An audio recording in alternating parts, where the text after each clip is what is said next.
So, good evening. I'm Jose Alvarez. This is the U.S. Asia Law Institute speaker series. Tonight, and actually, it could be tonight if you're tuning in here, but good morning if you're tuning in from Japan. So today, we're addressing Japan's evolving position on collective self-defense, a very timely topic given what is happening in the world. First, before we jump into that topic, I just want to announce that Monday, which is coming up very shortly here, we have a program on multipolarity, civilizations, and universality in international law, presented by Malcolm Jorgensen, who's a senior research fellow at the Max Planck Institute for Comparative Public Law and International Law, and he's addressing if we are having a fragmented geopolitical system, what is that going to look like? Which is, again, another very timely topic at a time of considerable uncertainty in both international law and on the very topics we're addressing today. Before I introduce our speakers, let me say that the questions we're about to address, including the interpretation of Article 9 of the Japanese Constitution, has been something that USALI has addressed before. In fact, you could make it a course if you wanted to go through our prior programs on this and related topics, but I call your attention to at least one program that you can catch in recorded form online, and that's a presentation by Ms. Sazumi from the Simpson Center, presented on April 13th, 2022, and it was entitled Revising Japan's Security Policy for a Rapidly Changing World. And that covered some of the updates in the national security strategy since 2013, very connected to what we're addressing today. So today we're privileged to have three experts, both in law and political science, on this topic. And because most of you can see their bios, I'm going to be very brief, mentioning their bios very briefly in the order that you'll hear from them. Aiko Naki is a professor of public international law at Osaka Metropolitan University. She earned her JD and LLD from the University of Tokyo and has also earned a degree from Brussels. Masuhiro Kurosaki is professor of international law and director of the study of law, security, and military operations at the National Defense Academy of Japan. Among his publications, it includes Strengthening the U.S.-Japan Alliance, Pathways for Bridging Law and Policy from 2020. And Julia Vasilieva is a visiting scholar here in New York at Columbia University and a research fellow at Tallinn University in Estonia. And she spent April through June of 2024 as a visiting associate scholar professor at Osaka Metropolitan University's Graduate Law School. The way we're going to do this is to keep this as interactive as possible. So I've asked each of the panelists to start with a very brief, say 5-minute presentation of what they want to talk about as it relates to this topic, and then we will pursue with questions and hopefully a conversation. So I hope you don't mind, but I'm going to go with first names. Aiko, we'll start with your first 5 minutes. Thank you very much. Good morning and good evening. And my name is Aiko Nakai, call me Aiko. And I will explain the Japanese government's official views about Article 9 of the Constitution and the constitutionality of the right of collective self-defense in Japan. Start. Japanese Constitution has a unique clause, Article 9, which literally prohibits the holding of any military force. And it stipulates, maybe I should reproduce. Article 9, paragraph 1. Aspiring sincerely to international peace based on justice and order, the Japanese people forever renounce war as a sovereign right of the nation and the threat or use of force as means of settling international disputes. Paragraph 2. In order to accomplish the aim of preceding paragraph, land, sea, and air forces, as well as other war potential, will never be maintained. The right of belligerence of the state will not be recognized. The first paragraph concerns the renunciation of the right to request war, and this is a kind of normal in contemporary international law. But the question is about the second paragraph, because it can be read as meaning that Japan cannot hold any military force, even if it is for the purpose of self-defense. And the Japanese government has expressed its official interpretation of this article in relation to the international right of self-defense several times. In summary, the official interpretation is as follows. This interpretation basically remains the same until today. I make 3 points. First, Japan has international right of self-defense, including individual and collective self-defense. Second, Article 9 cannot be understood as prohibited any measure for self-defense because protecting Japanese nationals' fundamental rights, including the right for life and so on, stipulated in Article 13 of the Constitution, is the most important constitutional obligation of the government. So basically, Japan can exercise the right of self-defense constitutionally. Third, however, Article 9 restricts the exercise of the right of self-defense to the very minimum needed for protection of these fundamental rights of nationals. Holding this interpretation, the government's official view about the constitutionality of the exercise of international right of self-defense was, until 2014, as follows. First, Japan can exercise the right of individual self-defense constitutionally because an armed attack against Japan could be a situation where Japanese nationals said fundamental rights are to be drastically undermined. Second, in contrast, Japan cannot exercise the rights of collective self-defense constitutionally because the right of collective self-defense is a right to assist another country under armed attack, and it is beyond the minimum necessary to protect Japanese nationals' rights for life. The government drew a clear line between the exercise of the right of individual self-defense and that of collective self-defense. The former is constitutional, and the latter is unconstitutional. This is the government's position until 2014. However, the government changed its position about the constitutionality of exercising the right of collective self-defense in 2014. The reason was the changing security environment. The government still interprets Article 9 as restricting the exercise of the right of self-defense to the very minimum necessary to protect people's lives. However, the government assumes that in today's world, the change to global power balance, rapid technical innovation, and threats such as international terrorism are bringing tension in the Asia-Pacific region. And in this situation, if a threat occurs anywhere in the world, it may directly affect Japan's security and rights of Japanese nationals. For this factual change, Japan's government altered its view about the constitutionality of the exercise of the right of collective self-defense. In the said actual situation, the exercise of the right of collective self-defense is constitutional because an armed attack against another country may directly affect Japanese nationals' fundamental rights. This is the actual position of Japanese government. Oh, well, it's already about 5 minutes, I think. I'm afraid that I summarized too much, but this is all about what has been changed and what remains the same in my understanding. Thank you. We'll come back, I think, to clarify some points, so don't worry if you didn't get through everything. Masashiro, it's your chance for your 5 minutes. Thank you. Hello, everyone. My name is Masahiro Kurosaki, a professor of public international law at the National Defense Academy of Japan. Today, I'm going to talk about the basic constitutional framework for Japan's exercise of collective self-defense.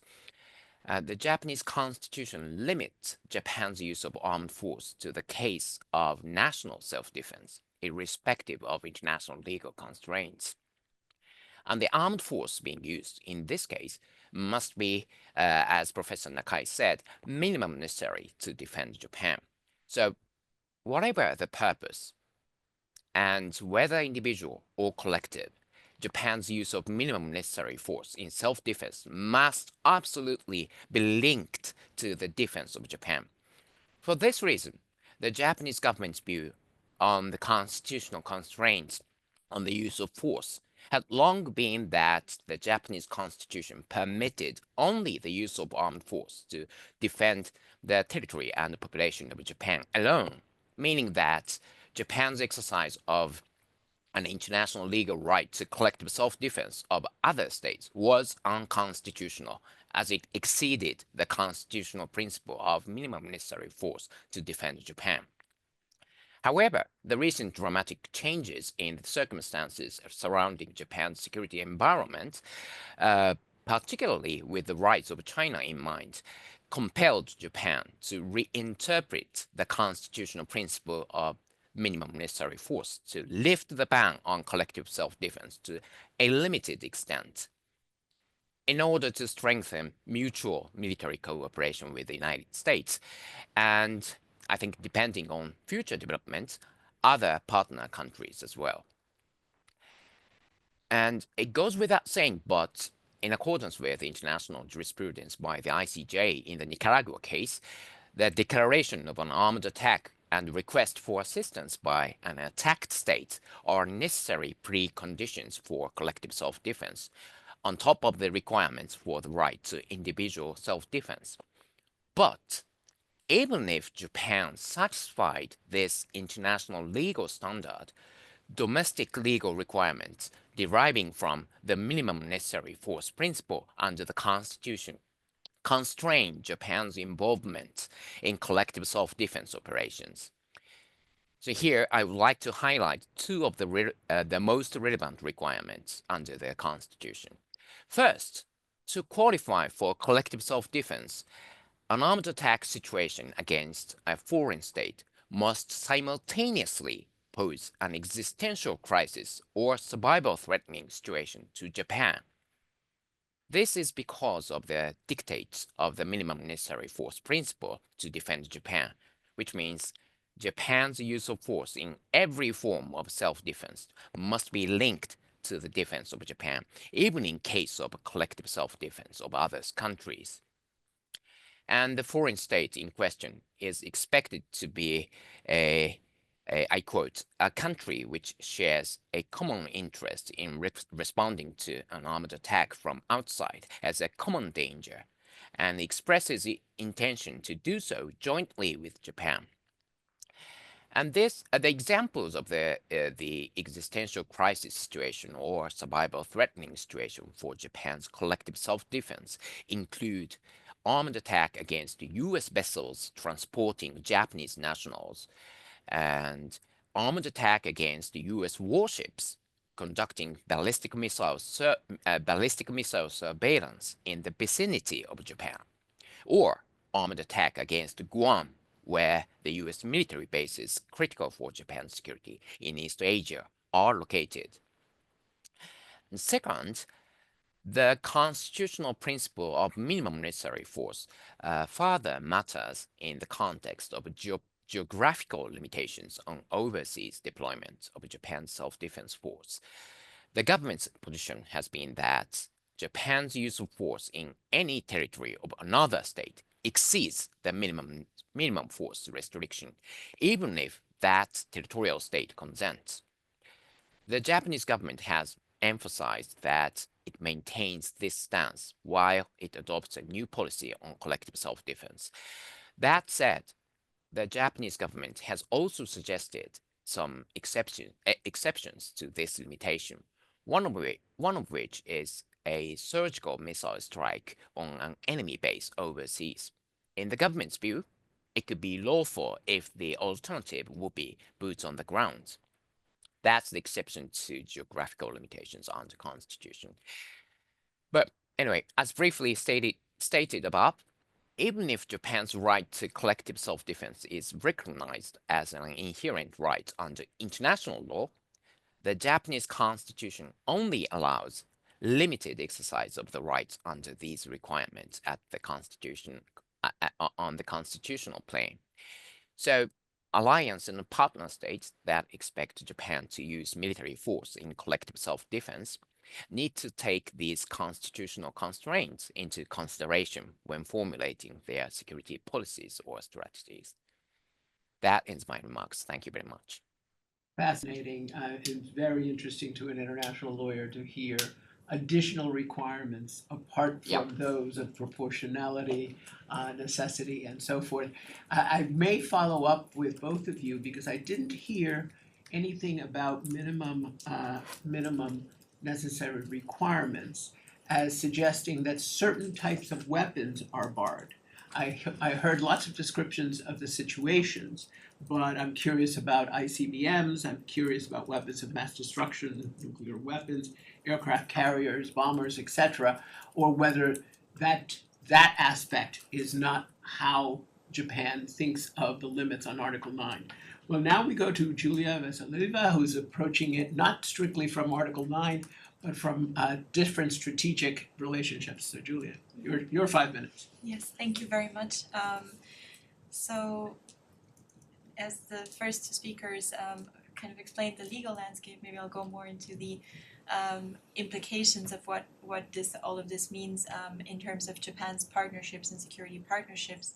So as was said, over the past years, Japan has really undergone this quiet but rather profound transformation in its approach to security.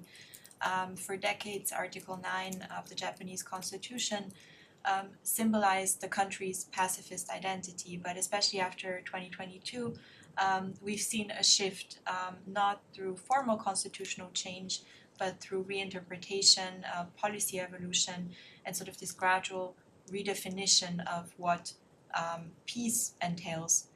And the 2022 National Security Strategy was really a key moment. And so while the Constitution remains unchanged, the norms it once anchored are eroding and changing. What's driving this, as Masahiro already sort of touched upon in his remarks, it's mainly geopolitics.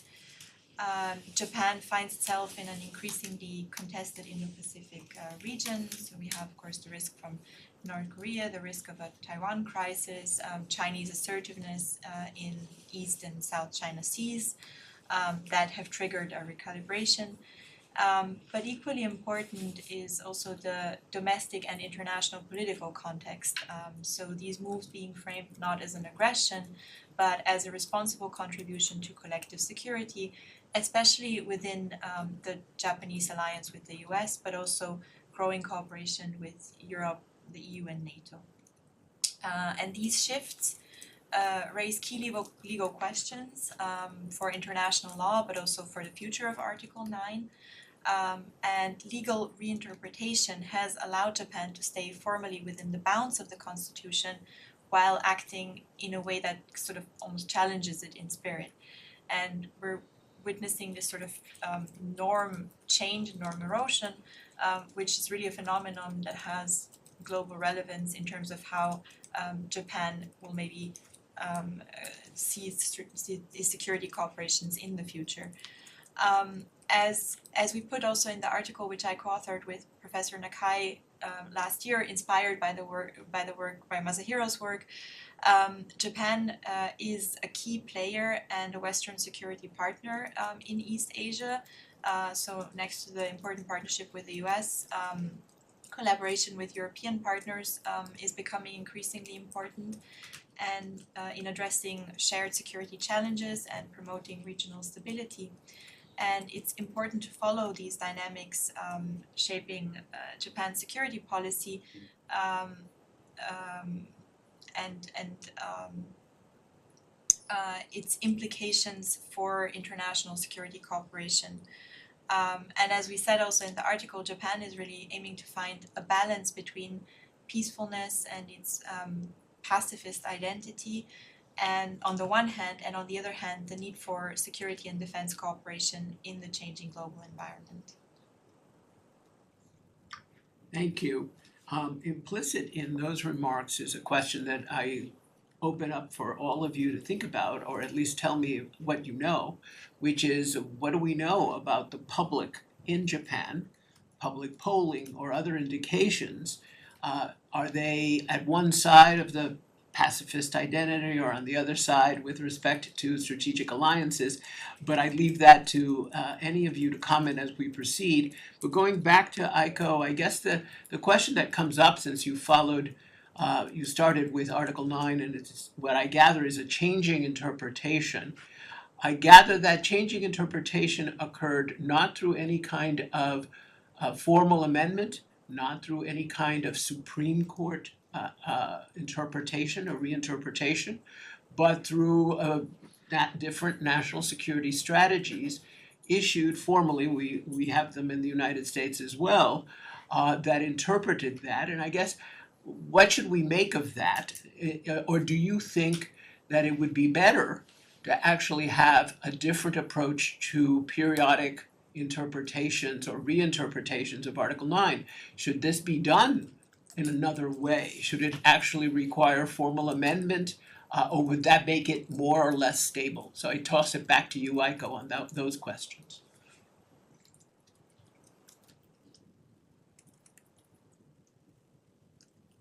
Thank you very much. And yes, it's there is a question if the official interpretation of Article 9 is so far changed or not. In my opinion, the official interpretation of Article 9, and that is to say the understanding of the rule, has not changed. It remains the same. What is changed is the result of its application to this situation, due to the changes at factual level, purely factual level. If I may, let us remember the 4 IRAC steps: issue, rule, application, and conclusion.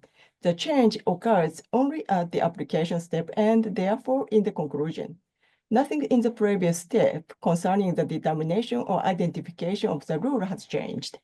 So in my opinion, in strict sense, the interpretation of Article 9 remains the same, while the application of the facts changed because the factual situation changed.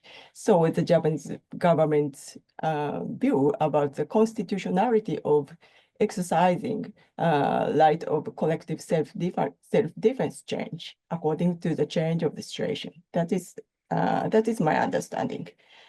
And in the past, exercising the right of collective self-defense was unconstitutional because it was beyond the minimum needed to protect Japanese nationals' fundamental rights, according to the situation at that time.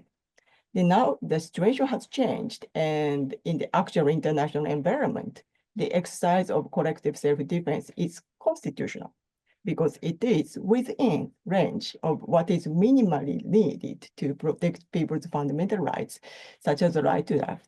And this is the evolution. This is the evolution of, this explains the evolution of Japan's security policy and according to the evolution of factual situation. And so the second question about the amendment, I don't think we need to amend Article 9. The interpretation remains stable, more or less stable, and there is no need for amendment. I think the Constitution must be a wall against abuse of any organ of states at any time. So the amendment of the Constitution must be minimal and avoided as long as possible. We can avoid in this situation. This is my opinion. Thank you. I appreciate that. I'm tempted to ask Masakuro if he agrees with that, but I know enough about Japanese academics that it's highly unlikely we will have an argument, but I toss that back just in case. I guess the other question is whether you think the public might agree with the position that was just stated. That is, does the Japanese public, to the extent you know or guess, agree that it doesn't matter, that it's basically just the application of fact, and that everybody understands this to be application, just a routine application to rather different facts. But in terms of the issues that I had raised with you that we would follow up, the direct questions that I wanted to raise with you is what's the difference between the US-Japan Security Treaty and the North Atlantic Treaty? in terms of the collective defense obligation that might occur in the event of an armed attack. And then the follow-up, rather small question is whether or not if China militarily invades Taiwan, will Japan be able to exercise the right of collective self-defense and defend Taiwan by armed forces despite Taiwan's rather controversial statehood status? The two small questions for you. Thank you for your questions. So now in my first remarks, I talked about the constitutional constraints on the exercise of the right to collective self-defense. But at the same time, I think we should, turn an eye on the treaty constraints on the exercise of collective self-defense issues. So I think in that sense, your question is very important. And I think there are a big difference actually between the two, North Atlantic Treaty and the US-Japan Security Treaty, primarily because of the complicated and imbalanced structure of the US-Japan Security Treaty in terms of the use of force in collective self-defense compared to the North Atlantic Treaty. And first of all, North Atlantic Treaty and the US-Japan Security Treaty are both mutual defense treaties, and they have in common that Article 5, the same article number, obligates each contracting party to jointly exercise the rights of individual and collective self-defense. And on the other hand, there are some major differences, and I would like to highlight a couple of differences here, answering your question. The first difference lies in the point that which country has a treaty obligation to defend another country. So under the North Atlantic Treaty, in the event of an armed attack against a member state, all other member states have the obligation to defend the victim state by using armed force in collective self-defense, right? However, while the US-Japan Security Treaty does provide for the obligation of joint defense, this obligation is limited to cases where an armed attack occurs on the territories under the administration of Japan, meaning that joint defense is not obligated in the event of an armed attack on US territory. In other words, all member states of NATO have the treaty obligation to exercise the right of collective self-defense of other member states, but under the US-Japan Security Treaty, only the United States is obligated to exercise the right of collective self-defense to defend Japan. So Japan has no treaty obligation to exercise the right of collective self-defense in the event of an armed attack on the United States. So in this sense, it could be argued that the US-Japan Security Treaty is, as you know, merely a unilateral defense treaty. Of course, in return for the US unilateral obligation to defend Japan, so in Japan, an attempt has been made to strike a balance so that the treaty becomes a mutual treaty, a security treaty, by allowing the United States to station Japan as a base for its military operations in East Asia and the South China Sea as well. But this is one of the salient differences between the North Atlantic Treaty and the US-Japan Security Treaty. And another difference is the geographical scope of the obligation of collective self-defense. As you know, under the North Atlantic Treaty, at least treaty obligations are limited to the North Atlantic area, which seems to have a relatively clear geographical scope. On the other hand, there is some ambiguity regarding the geographical scope of defense obligation under the US-Japan Security Treaty. This is because, as expressly provided in Article 5 of the treaty, the United States is obligated to defend not all Japanese territories, but only the territories under the administration of Japan. In other words, the United States does not have a collective defense obligation in the event of an armed attack on the territories not under the administration of Japan. So therefore, the question of which territories are not under the administration of Japan, for which the United States has no defense obligation, had long been a critical question. So there is no treaty definition on this point. Currently, the northern territories of Japan and Japanese Takeshima Islands are the areas that the Japanese government officially recognizes as the territories, Japanese territories, but not under the administration of Japan. Because in the Japanese government's view, Russia illegally occupies the northern territories of Japan, and South Korea illegally occupies the Takeshima Islands of Japan. So the Japanese government believes that the United States has no obligation to protect those territories, as they are certainly the Japanese territories, but not administrated. So, but the problem is Japan's Senkaku Islands, to which China also claims its territorial title. The Japanese government has believed that the United States has a collective defense obligation to defend the Senkaku Islands of Japan because these islands are the territories under the administration of Japan.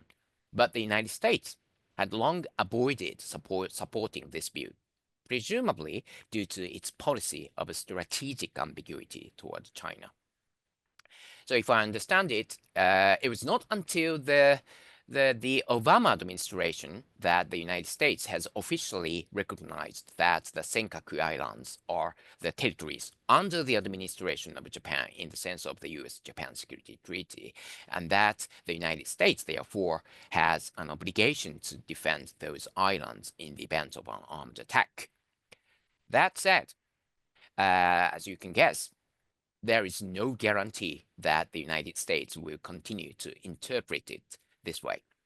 Especially the current administration is reported to be complaining that, as I said, the US-Japan Security Treaty is a unilateral and imbalanced treaty that imposes defense obligations only on the United States. So this is getting a more serious problem for Japan after the launch of the second Trump administration. So in this way, I think there are remarkable differences between the North Atlantic Treaty and the US-Japan Security Treaty in terms of the use of force in collective self-defense. And moving to the your second question, I'll be brief as we have limited amount of time. But when it comes to the legal status of Taiwan, the Japanese official view is that Japan is not in the position to comment on the issue, since Japan has already renounced all right, title, and something like that to Taiwan, Formosa and Penghu or the Pescadores, together with the Spratly Islands and the Paracel Islands in the San Francisco Peace Treaty in 1952, I guess. For this reason, I think Japan will follow the future decisions to be made by other contracting parties of the San Francisco Treaty, namely the allied nations of the World War II, on the legal status of Taiwan, including its statehood. Actually, I have no idea when that will be, though. But until then, I would say that Japan will treat Taiwan as de facto states or unrecognized states while respecting the PRC, People's Republic of China's position that Taiwan is an inalienable part of the territory of the People's Republic of China, in accordance with the 1972 joint communique between Japan and the People's Republic of China. So based upon the above, I would like to emphasize that in answering your question, while avoiding mention of Taiwan, the Japanese government has clarified its position on collective self-defense, arguing that, in general terms, Japan is legally permissible to exercise its rights of collective self-defense against armed attack on even unrecognized or divided states, on the condition that the said constitutional requirements are met. So as long as Taiwan meets the statehood criteria factually, as provided in the Montevideo Convention, for example, it seems conceivable that Japan would be able to defend Taiwan even constitutionally as it chooses, irrespective of its legal statehood. But it's a theoretical argument, but that could be a possible scenario. So I should stop here. Thank you. Indeed, that is a fascinating response. I guess the only slight follow-up I would have is the US-Japan Security Treaty being as one-sided as you describe it. Do you attribute that in any way to Article 9 of the Japanese Constitution? In other words, was that in part because of Article 9? In my personal view, so the main background for the current structure imbalance, the U.S. security, Japan security treaty is that rather than Article 9, so the time where the treaty was enacted, it was at the time of 1960, when the Cold War was, you could say that at the peak. So the reason why the wording of the territories under the administration of Japan, excluding for example, the northern territories of the Japanese territory, is just to exclude the worst scenario involving the United States to wage war against Russia. So because now we have territorial disputes over the northern territories between Japan and Russia. So it's not settled yet. So but if that but if Japan claims that it's a sovereign territory over the northern territories, so so based upon the treaty obligations of Article 5.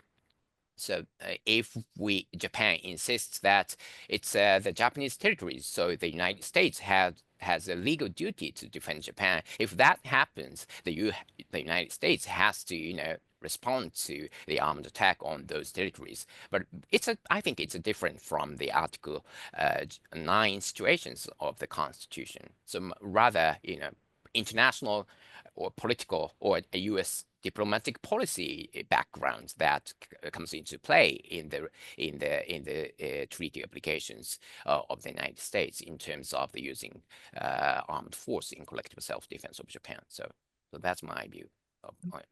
So to Julia, you're keenly focused on the security threats facing Japan. We've already had a hint that those security threats may be somewhat different in Trump 2.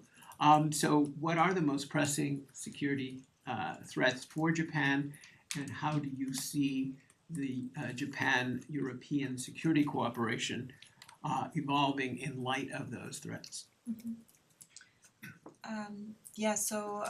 Japan's current security position is certainly in response to the changing conditions and increased threats and competition in the international environment. And in particular, since 2022 and the start of the war in Ukraine, there has been this fear of a new understanding of the conduct of international affairs through the use of force. And this has led Japan to argue consistently in support of Ukraine, with consideration of the danger of this new normal of military aggression also in relation to East Asia. So what is meant by that? Well, a particularly threatening issue is, of course, the context of Taiwan, with uncertainty regarding China's actions in this direction. So could a violation of international law in Ukraine, what does it mean for a similar violation of international law in relation to Taiwan? There are, of course, other threats, and some of them were mentioned. The obvious one, North Korea, but also this long-standing issue of Russian military threat in the northern territories. And then, of course, Chinese military presence in maritime disputes that underline the strategic importance of Japan as really a frontline state in the Indo-Pacific, so basically between the US and China, at the forefront of US and China competition. And beyond these headline threats, if you want, there is just a broader landscape of hybrid challenges that also raises a series of Leo questions like cyber attacks targeting critical infrastructure, disinformation campaigns, vulnerabilities in supply chains, and so on. And Japan's strategic shift is really a response to this multidimensional threat environment. And these threats are also not just regional, they're systemic. And one might argue that Japan increasingly sees itself not just as a target, but as a frontline defender of a contested rules-based international order. What does it mean for the European-Japanese security cooperation in light of recent geopolitical shifts, if you ask me? Well, in recent years, like I said, especially since the start of the war in Ukraine, Japan and Europe have found new common ground for cooperation. Japan's support for Ukraine marked really sort of an unprecedented departure from its traditional post-war posture, and the shift has been matched by deepening security ties with European partners. So next to bilateral cooperation with the UK, France, Germany, Italy, Japan has engaged more systematically with EU security dialogues. So most recently, there was the Security and Defense Partnership between the European Union and Japan from November 2024, or the EU-Japan Strategic Partnership Agreement in force since this year. And Japan has also increasingly cooperated with NATO and upgraded their cooperation. And there were recent visits and discussions with NATO's Secretary General. And what drives this alignment is not just shared values, but also shared threat perception, from authoritarian assertiveness to economic coercion, hybrid warfare.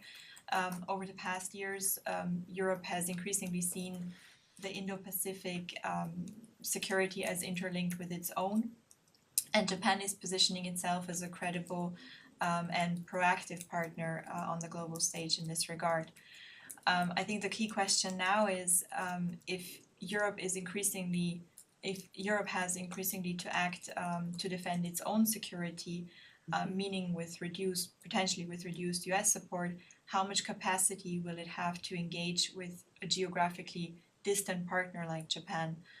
So this is maybe a strategic consideration that Japan may need to keep in mind in this sense. Great. So I think that tees up nicely a question that I think comes in one way or another to all of you, which is the impact of Trump 2 on all of these issues. So with respect to Aiko, I guess I want to go back to you to talk about the US-Japan Treaty of Mutual Cooperation and Security. Given what we have just heard, what we have seen, including Trump's suggestion that he's not as close to NATO and EU as you might think, and that we have no guarantees what his position might be on either Ukraine or Taiwan, do you think any of that or any other conditions suggest that the US-Japan Treaty of Mutual Cooperation and Security needs to be amended? I know you don't like to amend the Japan Constitution. How about this treaty?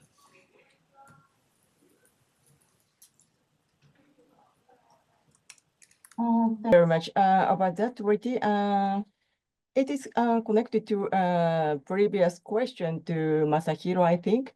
And I agree with him that geographical restriction in the wording of the treaty can be caused by international political consideration rather than Article 9. But I think the lack of Japan's obligation to exercise the right of collective self-defense is directly caused by Article 9. And Article 9 is not changed. And according to Japanese government's understanding of international law, Japan has customary rights, international rights of collective and individual self-defense.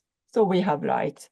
But the problem is that the Article 9 restricts the use of these rights to the minimum necessary to protect the fundamental rights of nationals. So so far we don't have any conventional obligation to exercise such rights. So however, Japan has customary rights of collective and individual self-defense. So theoretically, we don't need to amend the treaty. But if you want to put obligation to Japan to exercise the right of collective self-defense in case of armed attack against the US, it is obvious that we need to amend the treaty. And besides, if we amend the treaty, we must enact and legislate a lot of domestic legislation, because so far Japanese government is of the view that the exercise of collective self-defense is constitutional, but so far there is no further development in legislation. So to give domestic legal foundations to exercise the collective self-defense actions, we needed to draft and enact many domestic acts. Great. Well, Kashiguro, if you're welcome to comment on anything you've heard so far, one way or another, to add anything. But I guess for you, I wanted to ask, what specific other countries other than the U.S. Is it considered constitutionally possible for Japan to exercise the right of collective self-defense, given the current security environment for Japan? How should we think about that? Asking questions to me? Yes. Yeah, Yes. okay. Well, as I already mentioned in my first remarks, for Japan to exercise the collective self-defense right constitutionally, the victim state needs to be a country which shares a common interest in responding to an armed attack from outside as a common danger and expresses intention to do so jointly with Japan. That's the interpreted requirements clarified by the Japanese government. So this condition is essential because if an armed attack occurs in a country that doesn't have a close relationship with Japan's security, any survival threatening situation, by definition, cannot occur in Japan in a constitutional legal sense. And at present, the only country recognized by the Japanese government as such is the United States.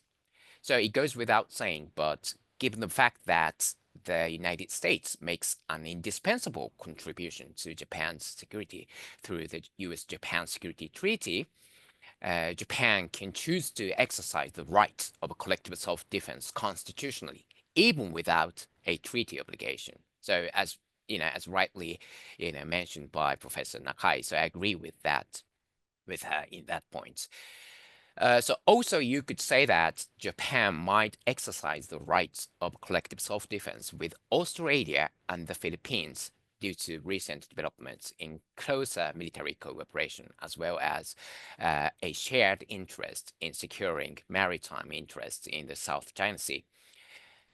And furthermore, considering the fact that Japan's security has become rapidly increasingly dependent on cyberspace, European cyber-enabled countries might also become promising partner states for Japan's collective self-defense if they shared common security interests with Japan in cyberspace. But it's just a future prospect. I see. So I guess I'm a bit confused because you've reminded me of this existential threat, the basic survival of Japan. But I guess I had taken from your prior answer that there was a possibility that Japan could still come to the aid of Taiwan in collective self-defense. But I gather that is only if you think that the threat to Taiwan becomes an existential threat, as you put it, to Japan. And Correct. That hasn't happened as far as articulated Japanese policy, has it? True. Okay, so it's a theoretical possibility, but Yes. it doesn't come Yes. within the existential threat definition that you pose. And so to Julia, I guess I want to ask you, since you focus on European-Japanese security cooperation, in what areas, either cyber or otherwise, is that cooperation likely to deepen in the coming years? And perhaps you want to comment on the aspect of how Trump may affect that. Yeah, so my focus as it is mainly on European-Japanese security cooperation, I think that there are four main areas there are several areas where we can expand the cooperation, but four Key ones, I would say maritime security, definitely cybersecurity, disarmament, and then multilateral diplomacy. So as regards maritime security and freedom of navigation, I would say cooperation efforts between Europe and Japan have been strengthened in recent years, and they have been this has been steadily expanding. It includes the administrative agreement between the EU's naval force Atalanta and Japan. Additional areas of cooperation also include initiatives to ensure maritime routes remain open and secure for international trade, protection of marine routes from traditional and non-traditional threats, and capacity building and joint exercises. Regarding cybersecurity and hybrid threats, both Europe and Japan are facing a growing risk of state-sponsored cyber attacks and disinformation campaigns. So disinformation and misinformation, particularly from Russia and China. And there have been joint cyber exercises, intelligence sharing, and resilience building. And this includes the EU-Japan Cyber Dialogue for regular exchange of cybersecurity policies and strategies. And Japan has also cooperated with NATO's Cooperative Cyber Defense Center of Excellence in Estonia. So they also have been engaging there. And then there are the longstanding cooperation on disarmament and non-proliferation efforts. So this is a shared commitment of European states and Japan. This was again stressed in the 2024 Security and Defense Partnership Statement that EU and Japan will deepen consultations on non-proliferation, disarmament, conventional arms in light of the EU-Japan Strategic Partnership Agreement. And then, lastly, multilateral diplomacy and norm promotion in forums like G7, NATO, and the UN. Japan and European countries are working together to uphold international law and international norms and to address global challenges together. And all of this reflects strategic convergence grounded in the shared values and shared vulnerabilities that European states and Japan see in their partnership. Great. So we are running out of time, but we do have questions from the floor. I encourage those tuning in to do it by Q&A, and those who are here, if you have questions, to lift your hands. I have a couple of questions from an old friend of US Asia Law Institute, Maggie Lewis, and she wants to follow up on the question about the public's views, of what we know the public's views are in Japan, and that is, what do we know, and this is to any of you, about public opinion in Japan with respect to Taiwan? Is there a sense in the public with respect that Japan should be supporting Taiwan should China use military force there? Do any of you have a sense of where the Japanese public is on that question?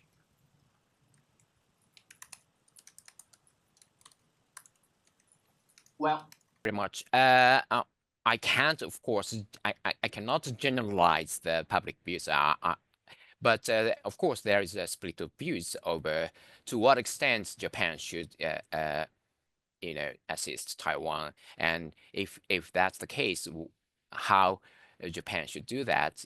Whether Japan should use force militarily to support Taiwan, but some arguments are strong, but when it comes to the in general view, Japan, the public view would be that Japan should support Taiwan non-militarily because of the Japanese pacifist identity. So, but I believe that's the general view of the public.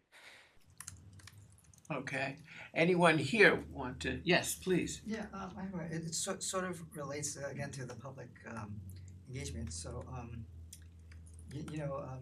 taking a longer view of things into the past, there's been this debate that there's been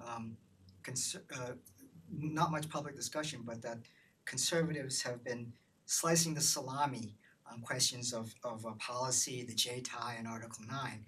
And so some of the debate here sort of reminded me about the debates over 20 years ago about participation in peacekeeping operations, which I sort of kind of remember having a more robust public discussion in Japan than anything today about security engagement, collective security.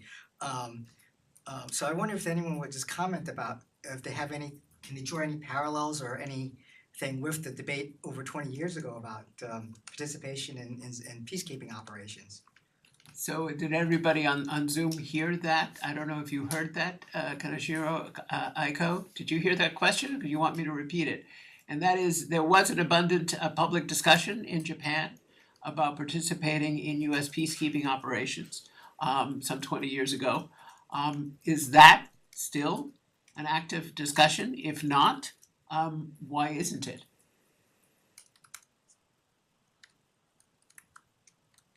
Okay. The Japanese participation in UN peacekeeping is a matter of use of non-military force. So it's not about the issue of the use of force issues, at least in the Japanese constitution. So the kind of issues are, if I understand it correctly, is not dealt with the Japanese public at the moment. So it's already in the past, at least at the public level.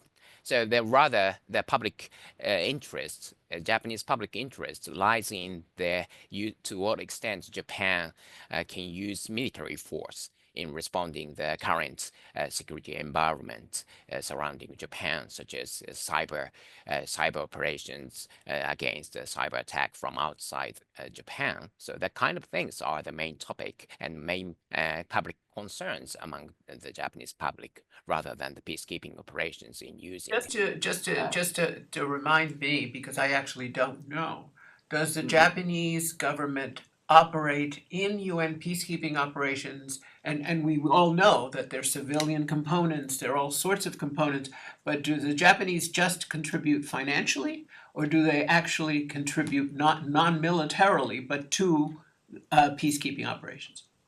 Actually, Japan has sent Japanese self-defense forces in many cases of UN peacekeeping operations. But the Japanese constitution doesn't allow the Japanese armed forces to use military force in those UN peacekeeping operations. So just allowing each personnel of the Japanese peacekeepers, just allowing them to use non-military force just to defend itself. So they were allowed to carry light arms to defend individual life and body. So it's totally distinct from the using military force as a state. So they are just only allowed to use weapons to defend its life. It's a matter of a natural individual self-defense. Rare for UN peacekeepers to actually use them other than to defend themselves. So that would not be rare. So it sounds like at least Japan is commonly involved in the traditional peacekeeping operations at the UN, as far as you can tell. It's a traditional peacekeeping operation. Any final comments? We just have 2 minutes that any of you on participating and giving your time want to make that you didn't get to make in your initial remarks or in your responses. Julia, Aiko, Ashikuro? I have a comment about UN peacekeeping operation. As Masahiro said, Japan has participated many UN peacekeeping operations. And in our domestic law, we make clear line between battle and non-battle.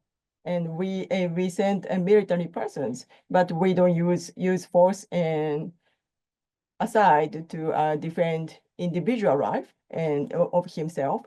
And we just send persons to non-battlefield. We don't send person to battlefield. This is our restrict under domestic law.